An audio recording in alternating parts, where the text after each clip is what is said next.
I am on page, is it 84?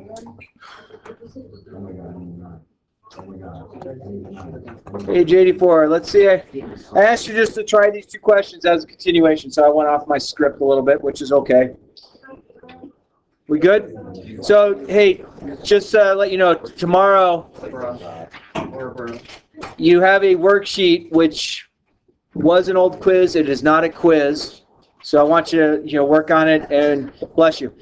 And whatever you get done, just give to MIMAC. If you didn't get it done, that's okay. Just get it to MIMAC. Okay? Deal? All right. Problem number 10. It says, from a random sample of 50 tax returns filed with the IRS. Okay, random sample of 50 tax returns. Good enough? Good enough number? Yeah, it's above 30. It's random. We like it. 17 of them contain errors. Construct and interpret a 90% confidence interval to estimate the percentage of tax returns with errors. Show the steps. Okay, so the first thing I want to do is I want to figure out what P is. How many had errors? 17. So 17 out of 50, which comes out to 0.34. Okay, so that's my p-value. So that's the first thing that we're going to call as important for us. Agree? Okay, so then the second part of this is we want to do the z times the normal distribution with this. Remember, I can keep the parentheses empty and it'll do this nicely. Times inverse CDF. And in these parentheses, this becomes halfway to 100. So 95. So it's going to be 95, right? Okay, so the reason it's 95 is we wanted they gave us a 90%, that we are 90% confident, so halfway to 100, this is going to give me 0.95. Agree? And so what this is going to find us, this is z equals this. Z equals this, okay?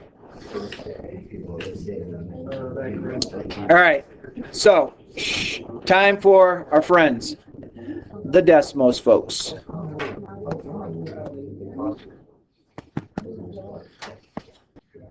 All right, graphing calculator. Here we go. All right, so normal distribution, so you can go ahead. So I always type in normal dist, but just so you know, it is also here. Like if you're on your phone and you're like, dude, I keep misspelling stuff. So normal distribution, okay, that gives us our normal curve. What's the thing I want you to remember is make sure you put a period after it. The normal curve goes away, that's okay. And then I'm going to go functions, and I'm going to find inverse CDF from our list. And I'm plugging in 0.95. Okay? So this 1.64 is basically your z-score. Okay? If you had a mean of 0, which, because I have these closed parentheses, that means our mean 0, our standard deviation is 1. That means that 95% of our area is going to fit into 1.64 plus or minus 1.64 from 0. Okay? All right, so 1.64, that's important for us. So our z-score is going to become 1.64. Okay, and that we'll take care of that. So then from there, I'm going to use my z equation. So z times the square root of p, 1 minus p, all divided by n. Well, we know that the z is 1.64. And then our percent is this. So we go 0.34, 1 minus 0.34. And that's all going to be divided by our 50 people. Okay? I'll tell you the answer right now, sir. If you want You got it? to. Yeah. What's it come out to? Let's see if it's right. I'll see if I'm right. Say it. I have 11%. Yeah, that's it. So if you plug this in, this comes out to 0.11, which is 11%. Okay? So then I'm going to do this. I'm going to take my p-value plus or minus my 11%. So my p-value as a percent, 34 as a percent is 34% plus or minus 11%, which is 23%, right? 45? Okay. All right, so this, oh, it already went. It did it. No, go away. All right, so what this means, my friends, what this means, we are 90% confident. So follow me? We're 90% confident that if I went and I did another random selection of 50 of my tax returns that are the number of tax returns percentage-wise that would have an error would fall between 23% and 45%. Okay? So this right here, this 0.34, this is like our parameter. This is what we got from our first sample. So we think that because we're doing a 90% confidence, and 90% confidence with their z-score of 1.64, so if I were to look at my normal curve and I go from negative 1.64 to, or negative 1.64 to positive 1.64, you're incorporating 90% of the or 90% of the area of the graph. So we're 90% sure that if we went and did another random selection of 50 tax returns, that we are going to have the ones with errors. We will have between 23% with errors up to 45%. And again, remember, if your next selection got close to 23%, that's okay. If it got close to 45%, that's okay. It's when it goes outside of those that we start having some problems. Okay? So, if somebody were to say,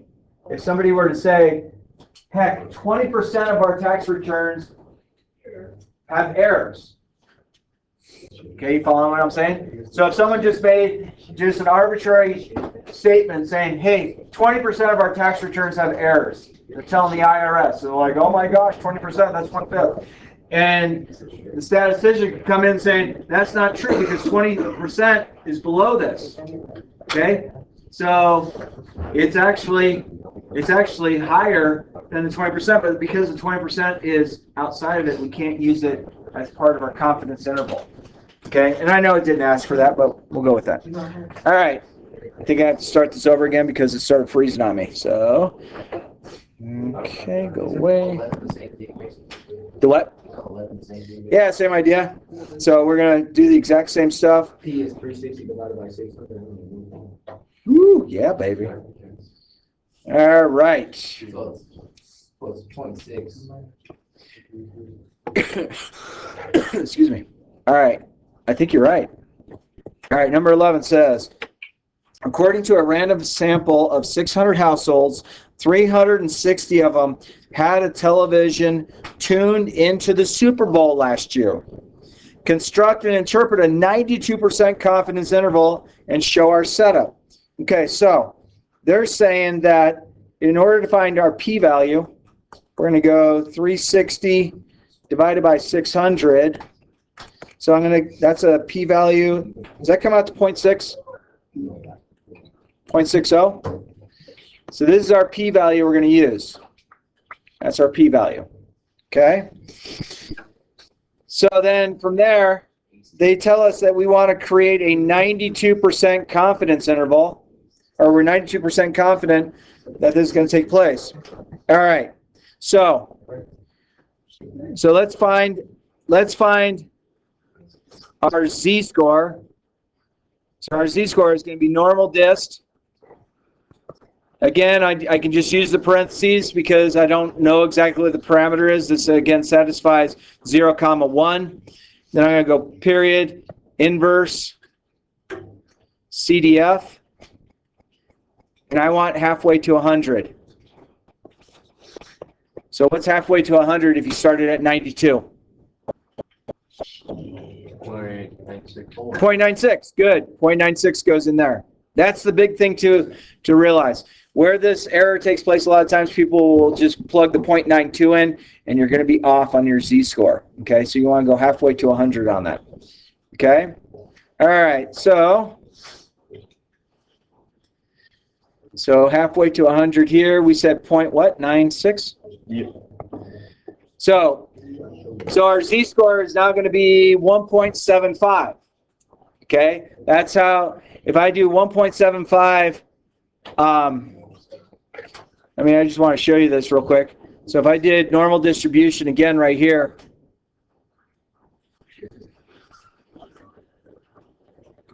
normal dist, and I called that, and I did negative 1.75, 0.75 to, oops, it's the wrong one.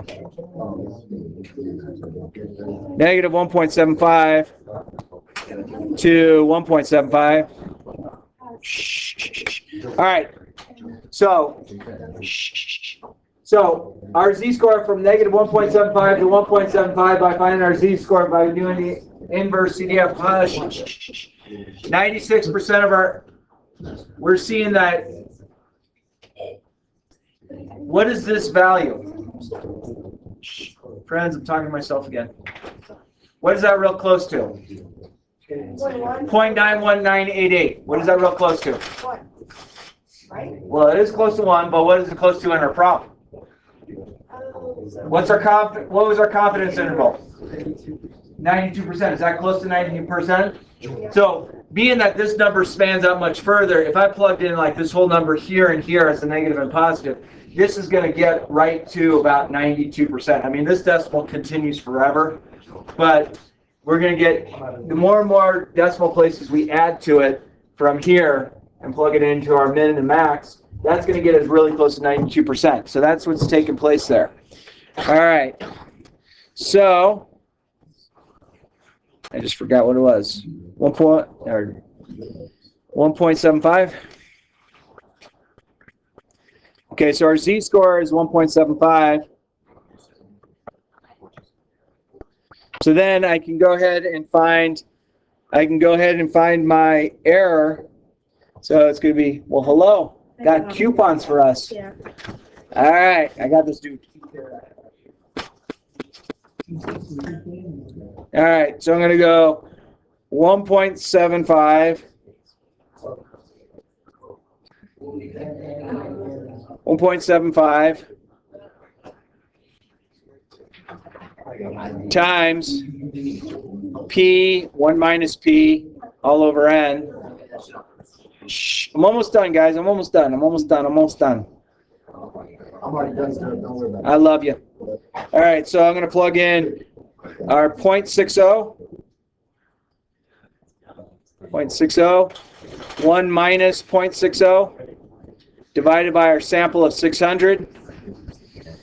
So this is going to result in an answer of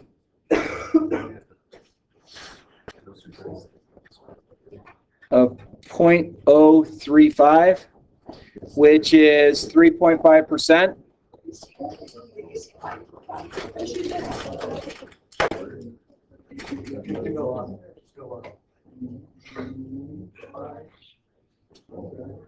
So we're going to take our original 60% plus or minus 3.5%. So we go 56.5% to 63.5%. So again, make sure you understand the language you're going to use. We are 92% confident. We're 92% confident that I went and did another random sample of 600 households that my average would fall somewhere between 56.5% to 63.5%. Okay, that's the big key on this stuff. Okay? All right. Hey, can I start the next section? I'm not going to get it done, though. Is that cool? Not sure, but I think we can. Say we gamble? I'm with that. This is statistics class. Yeah. What's the probability your next card is a jack? All right. So, I am on page 17. You with me on this page? Oh, we already did this though. Yeah, I started it. All right.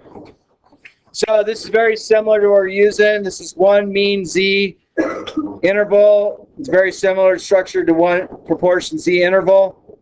So the standard error here, right? It does SE a standard error, okay? Standard deviation over the square root of n. So this means that our margin of error, That is the extra time other thing. that's a sideways, that's sigma. It's Greek letters. This means standard deviation. Sounds like a disease. And this is our sample size.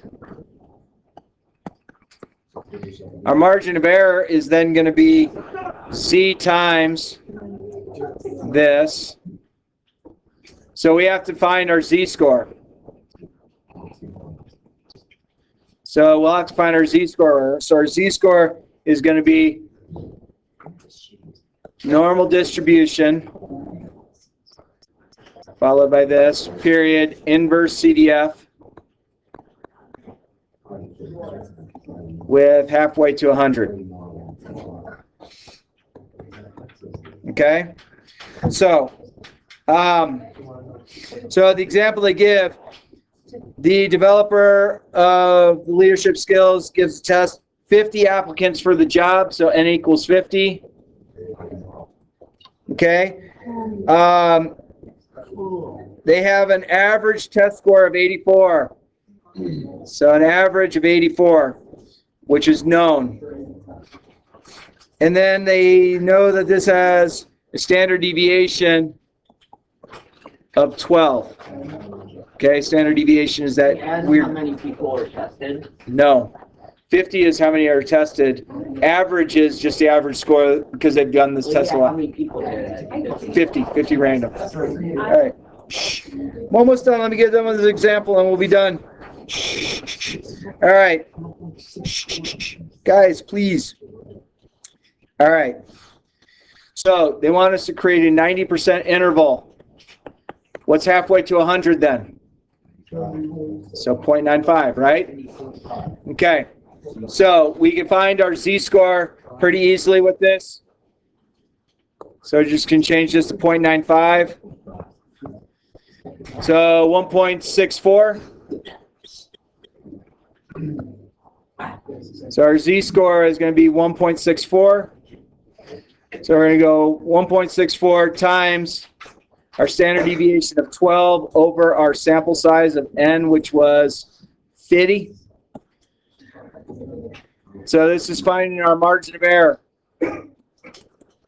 Okay? So this is a quicker method.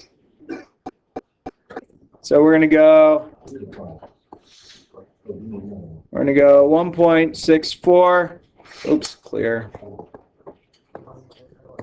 1.64 times our standard deviation divided by the square root of our sample size. The square root of our sample size is 50. So that's now 2.78. So this comes to, what did I say it was? I just forgot, Ryan. 2.78. Okay. So that means that because we knew our average score was 84 plus or minus 2.78. So 81.22 or 2-1, excuse me. 2-2. We're good. To 86.78. So this is a much quicker situation. So in this case, we are 90% confident that if we had another random selection of 50 people, that they would score between an 81.22 and an 86.78. Okay? And that's what I got. So, my plan for y'alls.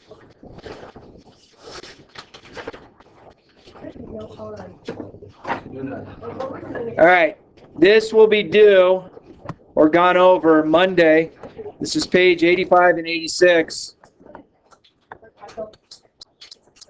Borrow your pencil real quick. I'm going to make myself a note so I remember what I give you.